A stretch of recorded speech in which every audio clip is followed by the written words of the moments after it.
তো প্রিয় ছাত্রছাত্রী, আজকে আমরা আলোচনা করব একাদশ শ্রেণীর রাষ্ট্রবিজ্ঞান সাজেশন নিয়ে কিছু কথা। তো দেখো, এই রাষ্ট্রবিজ্ঞান সাবজেক্টটি তোমাদের কাছে নতুন, তাই তোমাদের নাম্বার বিভাজনটি যদি আমি একটু বলে দেই তাহলে হয়তো তোমাদের সুবিধা হবে। তাই নাম্বার বিভাজনটি আগে বলি যে তোমাদের এই রাষ্ট্রবিজ্ঞান সাবজেক্টটিতে এমসিকিউ এসিকিউ মিলিয়ে 40 নম্বরের প্রশ্ন থাকবে, আর ব্রড প্রশ্ন অর্থাৎ 8 নম্বরই প্রশ্ন 5টি লিখতে হয়, 5 40 নম্বর থাকবে, আর প্রজেক্টে 20 নম্বর, মোট হচ্ছে 100। তো আজকের আলোচনা আমাদের যে ব্রড প্রশ্ন যে 40 নম্বরে থাকবে, কোন অধ্যায় থেকে কি কি প্রশ্ন আমরা পড়বো সেই গুরুত্বপূর্ণ প্রশ্নগুলো নিয়ে আজকের এই আলোচনা, এই 40 নম্বরের আলোচনা। এবারে দেখো, আমাদের এই 40 নম্বরের জন্য আমরা খুব কম সময়ে খুব অল্প প্রশ্ন পড়ে আমরা কি করে সমস্ত প্রশ্ন কমন পেতে পারি। তো দেখো, আমাদের প্রথম অধ্যায় থেকে একটি প্রশ্ন পড়লেই আমরা প্রশ্নটি হুবহু কমন পেয়ে যেতে পারি।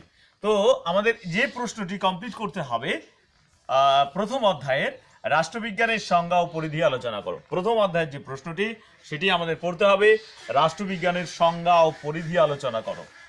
এই প্রশ্নটি যদি চেঞ্জ করে তাহলে এরকম করতে পারে যে রাষ্ট্রবিজ্ঞানের সংজ্ঞা ও বিষয়বস্তু আলোচনা করো, আসলে একই প্রশ্ন। তাহলে বিষয়টা হচ্ছে, আমাদের এই প্রশ্নটি আমরা যেভাবেই তৈরি করি না কেন, একই উত্তর, রাষ্ট্রবিজ্ঞানের সংজ্ঞা এবং পরিধি আর হচ্ছে বিষয়বস্তু একই বিষয়। তাহলে প্রশ্ন যেভাবেই থাক না কেন, আমরা এই প্রশ্নটির উত্তর তৈরি করলেই হয়ে যাবে। পরের প্রশ্ন, দ্বিতীয় অধ্যায়ে যাব আমরা। এই দ্বিতীয় অধ্যায় থেকেও আমরা একটি প্রশ্ন পড়ব। দ্বিতীয় অধ্যায় দেখো, রাষ্ট্র কি, রাষ্ট্রের বৈশিষ্ট্যগুলি আলোচনা করো। এবারে দ্বিতীয় অধ্যায়ের যে প্রশ্নটি বলা হলো, রাষ্ট্র কি, রাষ্ট্রের বৈশিষ্ট্যগুলি আলোচনা করো। এখন রাষ্ট্রের বৈশিষ্ট্য কি, রাষ্ট্রের বৈশিষ্ট্যগুলি আলোচনা করো, এখানে এই রাষ্ট্রের বৈশিষ্ট্যগুলি আলোচনা মানে বৈশিষ্ট্যগুলি না বলে বলতে পারে রাষ্ট্রের উপাদানগুলি আলোচনা করো। আসলে বৈশিষ্ট্য আর উপাদান একই বিষয়, শুধু কথাটার হেরফের। তাহলে আমরা তৈরি করব রাষ্ট্র কি বা রাষ্ট্র কাকে বলে, রাষ্ট্রের বৈশিষ্ট্যগুলি অথবা রাষ্ট্রের উপাদানগুলি আলোচনা করো। রাষ্ট্রের বৈশিষ্ট্যই থাক আর উপাদানই থাক, এই প্রশ্নটি কমপ্লিট করলেই আমাদের এই দ্বিতীয় অধ্যায় থেকে আমরা কোশ্চেন কমন পেয়ে যাব। এবারে আরেকটি প্রশ্ন দ্বিতীয় অধ্যায়ের জন্য দিয়ে রেখেছি, তারা তোমরা এই প্রশ্নটি পড়বে না, অর্থাৎ এইটার অথবা প্রশ্ন। এখানে প্রত্যেকটি চ্যাপ্টারে অর্থাৎ প্রত্যেকটি প্রশ্নের অথবা প্রশ্ন থাকে, অর্থাৎ প্রশ্ন আমাদের 5টি লিখতে হয়, 5টির জন্য প্রশ্নের অথবা প্রশ্ন প্রত্যেকটি প্রশ্নে থাকে। এই জন্য 10টি প্রশ্ন থাকে, 10টির মধ্যে আমাদের 5টি লিখতে হবে। এবারে দেখো, এখানে অথবা দিয়ে প্রশ্ন থাকবে যে রাষ্ট্রের উৎপত্তিতে বল প্রয়োগ মতবাদ আলোচনা করতে বলতে পারে, অথবা বলতে পারে ঐতিহাসিক মতবাদ ব্যাখ্যা করো, অথবা এই ঐতিহাসিক মতবাদেরই আরেক নাম হচ্ছে বিবর্তনবাদ। এই বিবর্তনবাদ বা ঐতিহাসিক মতবাদ একই বিষয়, তাহলে এখান থেকে এই প্রশ্নটি আমার আলাদা করে পড়তে হচ্ছে। আবার রাষ্ট্রের উৎপত্তিতে সামাজিক চুক্তি মতবাদ আলোচনা করো। দেখো, এখানে একটি প্রশ্নের জন্য কিন্তু আমাদের 3টি প্রশ্ন তৈরি করতে হচ্ছে। রাষ্ট্রের উৎপত্তিতে বল প্রয়োগ মতবাদ আলোচনা করো, আবার রাষ্ট্রের উৎপত্তিতে ঐতিহাসিক মতবাদ বা বিবর্তনবাদ আলোচনা করো, আবার রাষ্ট্রের উৎপত্তিতে সামাজিক চুক্তি মতবাদ আলোচনা করো। এখানে কিন্তু 3টি প্রশ্ন, এই 3টি পড়লে আমরা একটি পাবো। অর্থাৎ যেহেতু এখানে অথবা দিয়ে থাকে, এই প্রশ্নটি থাকবে অথবা এই প্রশ্নটির যে কোনো একটি থাকবে। তাহলে এইভাবে করে কিন্তু আমরা দ্বিতীয় অধ্যায়ের প্রশ্নটি পড়তে পারি। এবারে তৃতীয় অধ্যায় থেকে কোনো প্রশ্ন আমি দেইনি, চতুর্থ অধ্যায় থেকে প্রশ্ন দিয়েছি। চতুর্থ অধ্যায়ে 2টি প্রশ্ন পড়তে হবে আমাদের। চতুর্থ অধ্যায়ের প্রশ্ন হচ্ছে স্বাধীনতার সংজ্ঞা প্রকারভেদগুলি আলোচনা করো। এই সঙ্গে দেখে রাখতে হবে স্বাধীনতার রক্ষা কবচগুলি কি কি আলোচনা করো। তাহলে প্রথম প্রশ্ন হচ্ছে স্বাধীনতার সংজ্ঞা ও প্রকারভেদগুলি আলোচনা করো, সেই সঙ্গে স্বাধীনতার রক্ষা কবচগুলি আলোচনা করো। এবারে আমাদের দ্বিতীয় প্রশ্ন কি, দ্বিতীয় প্রশ্ন হচ্ছে আইনের উৎস এবং বৈশিষ্ট্যগুলি আলোচনা করো। দ্বিতীয় প্রশ্ন হচ্ছে আইনের উৎস ও বৈশিষ্ট্যগুলি আলোচনা করো। এবারে দেখো, আইনের উৎস বৈশিষ্ট্যগুলি আলোচনা করো, এই যে 2টি প্রশ্ন, এই 2টি প্রশ্ন খুবই গুরুত্বপূর্ণ। এই 2টি পড়লেই আমরা একটি প্রশ্ন কমন পেয়ে যেতে পারি। এছাড়া তোমরা এই 2টি প্রশ্ন তবুও দেখে রাখবে, গণতন্ত্র ও একনায়কতন্ত্রের মধ্যে পার্থক্য আলোচনা করো। আর আরেকটি প্রশ্ন, সেটা হচ্ছে একনায়কতন্ত্রের দোষগুণ বিশ্লেষণ করো, অথবা একনায়কতন্ত্রের সুবিধা অসুবিধা উল্লেখ করো। তাহলে দোষগুণ আর সুবিধা অসুবিধা কিন্তু একই বিষয়। তাহলে এই চতুর্থ অধ্যায় থেকে আমাদের 4টি প্রশ্ন দেওয়া হলো, তার মধ্যে এই 2টির উপর বেশি জোর দিয়ে পড়তে বললাম, কারণ এই 2টি পড়লে আমরা একটি কমন পেয়ে যাব। তবুও তোমরা এই 2টি প্রশ্ন কিন্তু দেখে রাখবে। এবারে পঞ্চম অধ্যায়ের কোনো প্রশ্ন দেওয়া হয়নি, ষষ্ঠ অধ্যায় থেকে প্রশ্ন। এই অধ্যায়ের প্রশ্ন দেখো, ভারতীয় সংবিধানের প্রধান বৈশিষ্ট্যগুলি আলোচনা করো। ভারতীয় সংবিধানের প্রধান বৈশিষ্ট্যগুলি আলোচনা করো। পরের প্রশ্ন হচ্ছে লিখিত ও অলিখিত সংবিধানের পার্থক্য, সুপরিবর্তনীয় ও দুষ্পরিবর্তনীয় সংবিধানের পার্থক্য লিখো। পরের প্রশ্ন হচ্ছে ভারতীয় সংবিধান রচনার গণপরিষদের ভূমিকা লেখো। এখানে দেখো ষষ্ঠ অধ্যায়ের 3টি প্রশ্ন দেওয়া হয়েছে, তার মধ্যে প্রথম প্রশ্নটি খুবই ইম্পর্টেন্ট, এই প্রশ্নটি পড়লেই হয়ে যাবে। তোমরা নিচের প্রশ্ন দুটি তবুও দেখে রাখবে। কি প্রশ্ন? লিখিত অলিখিত সংবিধান আর হচ্ছে সুপরিবর্তনীয় দুষ্পরিবর্তনীয় সংবিধানের যে পার্থক্য। এখানে দুটি পার্থক্য, একটা হচ্ছে লিখিত সংবিধান অলিখিত সংবিধানের পার্থক্য, আর একটা হচ্ছে সুপরিবর্তনীয় দুষ্পরিবর্তনীয় সংবিধানের পার্থক্য। এই দুটি মিলেই কিন্তু একটি প্রশ্ন। আর 3 নম্বর প্রশ্নটি হচ্ছে এখানে ভারতীয় সংবিধান রচনায় গণপরিষদের ভূমিকা আলোচনা করো।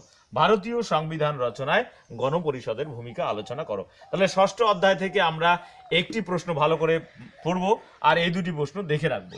চতুর্থ অধ্যায় থেকে আমরা দুটি প্রশ্ন ভালো করে পড়ব, এই দুটি প্রশ্ন দেখে রাখবো। দ্বিতীয় অধ্যায় থেকে আমরা একটি প্রশ্ন পড়লেই হয়ে যাবে। আর তারপরে তোমরা যদি এই প্রশ্নটি বাদ দাও, তারপরে নিচের প্রশ্নটি যদি পড়ো, তাহলে তোমাদের এই 3টি প্রশ্ন কিন্তু পড়তে হবে, একটি পড়লেই হয়ে যাবে। পরের প্রথম অধ্যায় থেকে আমাদের একটি প্রশ্ন পড়তে হবে, সংজ্ঞা ও পরিধি আলোচনা করো অথবা এর রাষ্ট্রবিজ্ঞানের বিষয়বস্তু আলোচনা করো। তাহলে আমরা প্রথম অধ্যায়, দ্বিতীয় অধ্যায়, চতুর্থ অধ্যায় আর হচ্ছে ষষ্ঠ অধ্যায়ের প্রশ্ন বললাম। আমাদের বাকি আছে আরো দুটি অধ্যায়, একটা হচ্ছে সপ্তম অধ্যায় আর একটা হচ্ছে অষ্টম অধ্যায়। এবারে আমরা সপ্তম অধ্যায়ের প্রশ্ন লিখব। দেখো সপ্তম অধ্যায়ের কি কি প্রশ্ন থাকবে।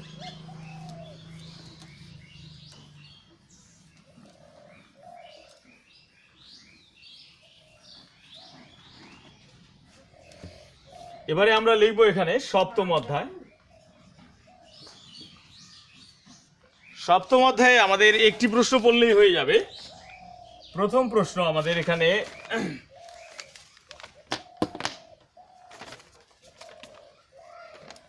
ভারতীয় যুক্তরাষ্ট্রের প্রকৃতি আলোচনা করো। ভারতীয় যুক্তরাষ্ট্রের প্রকৃতি আলোচনা করো। এই প্রশ্নটি পড়লেই হয়ে যাবে সপ্তম অধ্যায় থেকে। তবুও দুটি প্রশ্ন আমি দিয়ে রাখছি, এই দুটি দেখে রাখবে। এককেন্দ্রিক সরকার কাকে বলে, এর বৈশিষ্ট্য। এককেন্দ্রিক সরকার কাকে বলে, এর বৈশিষ্ট্য লিখো।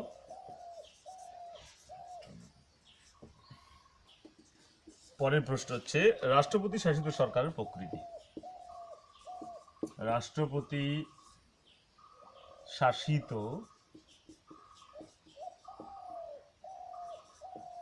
সরকারের প্রকৃতি। এই 3টি প্রশ্ন, অর্থাৎ প্রথমটি পড়লে হয়ে যাবে, তোমরা তবু এই দুটি প্রশ্ন দেখে রাখবে। এককেন্দ্রিক সরকার কাকে বলে, এর বৈশিষ্ট্য লিখো। রাষ্ট্রপতি শাসিত সরকারের প্রকৃতি আলোচনা করো। এবারে আমরা যাব অষ্টম অধ্যায়ের প্রশ্ন, অর্থাৎ এটি আমাদের লাস্ট অধ্যায়। এখান থেকে দুটি প্রশ্ন দেওয়া হবে, এই দুটি প্রশ্নই তোমাদেরকে পড়তে হবে, এখানে একটি প্রশ্নকেও বাদ দেওয়া চলবে না।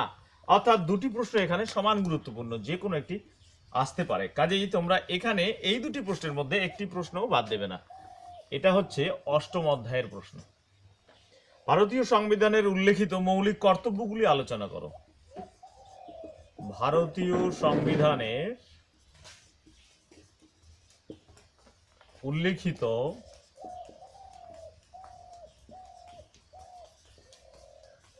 মৌলিক কর্তব্যগুলি আলোচনা করো। আরেকটি প্রশ্ন এটা, ভারতীয় সংবিধানে স্বীকৃত সাম্যের অধিকার। ভারতীয় সংবিধানে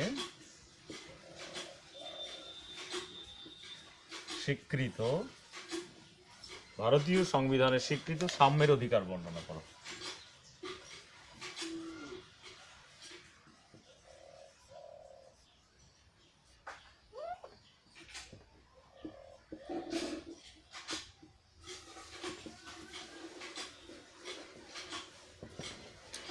তাহলে এবারে দেখো ৮ অধ্যায় থেকে আমাদের যা পড়তে হবে সেটা হচ্ছে ভারতীয় সংবিধানে উল্লেখিত মৌলিক কর্তব্যগুলি আলোচনা করো, আর ২ নম্বরটা পড়তে হবে ভারতীয় সংবিধানের স্বীকৃতি সাম্যের অধিকার বর্ণনা করো। এবারে এই ৮ নম্বর থেকে কিন্তু এই দুটি প্রশ্নই পড়তে হবে, এখানে কিন্তু একটি পড়বো আরেকটি পড়বো না, না এরকম করা যাবে না, কারণ এখানে দুটি প্রশ্নই পড়তে হবে, দুটি প্রশ্নই এখানে সমান গুরুত্বপূর্ণ।